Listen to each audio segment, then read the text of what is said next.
Now, I have a dark, embarrassing secret to tell you. I'm a loose fan of children's mascot horror. Well, not even really a fan, I just kinda keep up with it. I grew up as a Five Nights at Freddy's kid, so I was quite literally at ground zero for that shit, and I loved, and still do love that series, basically to death. And all the crap that came after, I was never really into, per se, but I do have, like, passing knowledge about them, and despite their bad rap, I can still respect the qualities that each of them bring. Except Hello Neighbor, that one just straight up fucking sucks. And as someone who knows about these types of games, when people just sort of write them off as cheap cash grabs or shitty trends or whatever, that kind of sucks. I mean, they're not masterpieces of horror or anything, but I mean, calling them nothing is like just a little bit mean, just a little bit. But man, this next big game in the children's horror scene is like actually nothing. Like, I don't mean it's bad or anything, I mean it's quite literally nothing. Not a thing. Making its rise to fame all the more baffling, but at the same time, super interesting. But before I can explain what this game even is, first we have to explain the community it came from. This is Incredibox, an online music creation game made all the way back in good old 2009. Side note, can this even qualify as a game? You know, I've always wondered whether other creation applications could be considered video games. I don't know, if an art application like Mario Paint can be considered a video game, then why not Photoshop? I don't know, is it presentation? I'm having so much fun! Anyway, you choose from a preset of sound fonts, and then basically just screw around with it. Grab the little audio tracks down here, place them, mix them, match them, remix them, until you just come up with a beat you like. It's simple, but the presentation is fun, and honestly, it's just really fun to mess around with. Even just from the little bit I played, it was kinda hard to put down. So yeah, a lot to offer for a free little browser title. But where this game really shines is in its modding scene. Basically, the entirety of the game is up on Scratch.com, which is a little coding website. So basically anyone can just open up the game's guts and make whatever they want with it. So of course, with this shit being easy as fuck to modify and free, it's led to a pretty fun little modding community. Though strangely, even before the whole Sprunki thing, most of its mods seem to hold a fascination with making Incredibox spooky, with most mods primarily being horror mods. And this would all come to a head with a mod creator by the name of Nyanko BF Lol. At the time, a 15-year-old from Thailand. He was originally focused on making mods for Friday Night Funkin', but he would eventually try his hand at making mods for Incredibox, since he was already accustomed to working in Scratch, you know, just to switch things up. But little did he know, he wasn't just making a simple mod. No. He was making a powder keg.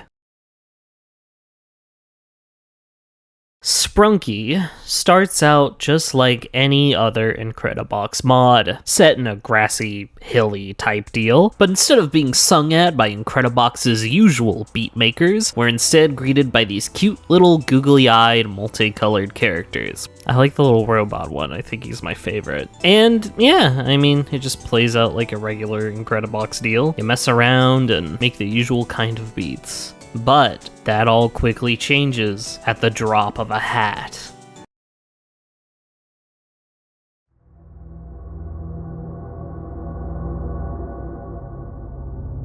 It's all spooky and scary now, and all the characters are fucked up. It's a real scary because they're characters you know type situation. These designs are pretty cool though, and the way they incorporate their music making skills with their horrible bloody injuries is also pretty neat. Like the thumping of the exposed beating heart of this orange one, or the haunting chimes of the metal bars lodged into the skull of the cyan one.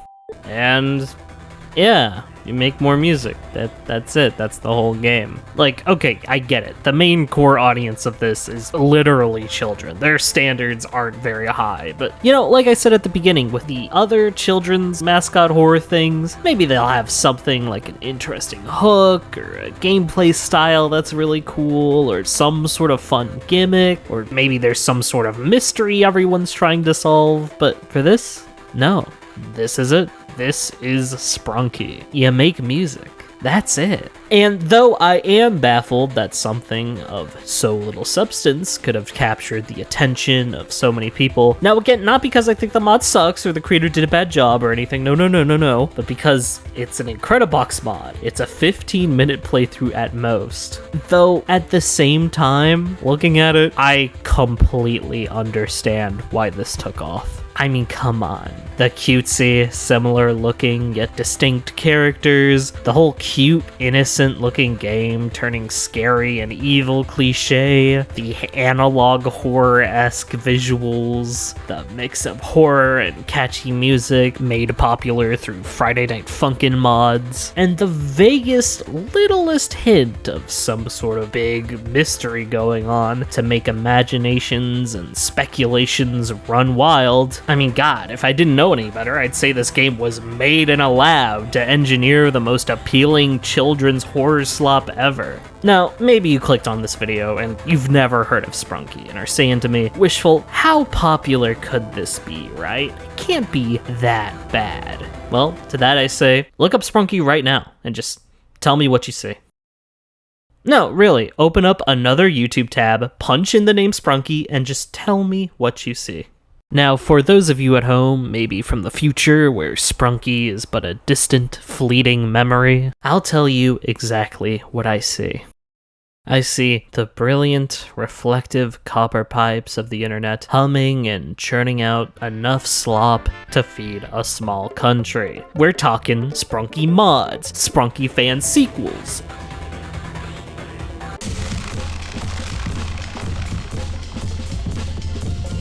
Sprunki Roblox experiences, Sprunki Friday Night Funkin' mods, Sprunki brain rot shorts, Sprunki animation memes, Sprunki in real life sightings, Sprunki in Squid Game, and even gross Sprunki fetish material marketed towards kids. Thanks for allowing this on your website, YouTube, by the way. That's really cool. It's just so scary. I can't imagine how the creator feels, having something you create just spiral out of control like this. Oh, yeah, by the way, due to its extreme popularity, overshadowing even Incredibox itself, the content farm slop, and even his account getting hacked and him getting doxxed over this game, BF Lol has just chosen to completely abandon Sprunki as a whole. So yeah, there'll probably never be any more official Sprunki content, like, ever. But even in the face of news like that, none of this seems to be slowing down at all. Even without the creator's input, it's just self-perpetuating at this point. Unofficial new characters and brand new sequels being churned out by content mills and fans. Who knows how long this is just gonna keep going? This is like a third step beyond where mascot horror first got its popularity through vague theories, leading to people making games with lore-heavy focus, or YouTubers trying to wring theories out of games with zero lore. Also, what a title, by the way. I solved the lore of fucking Giggle Land.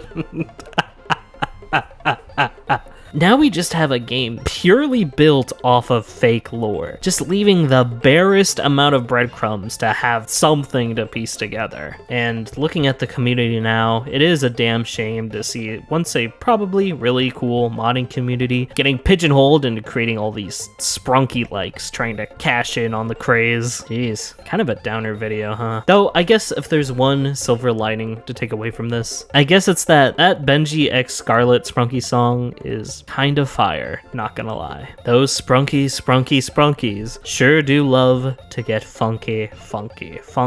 Anyways, big thanks to my patrons as always, and I'll see you guys next time. Bye-bye.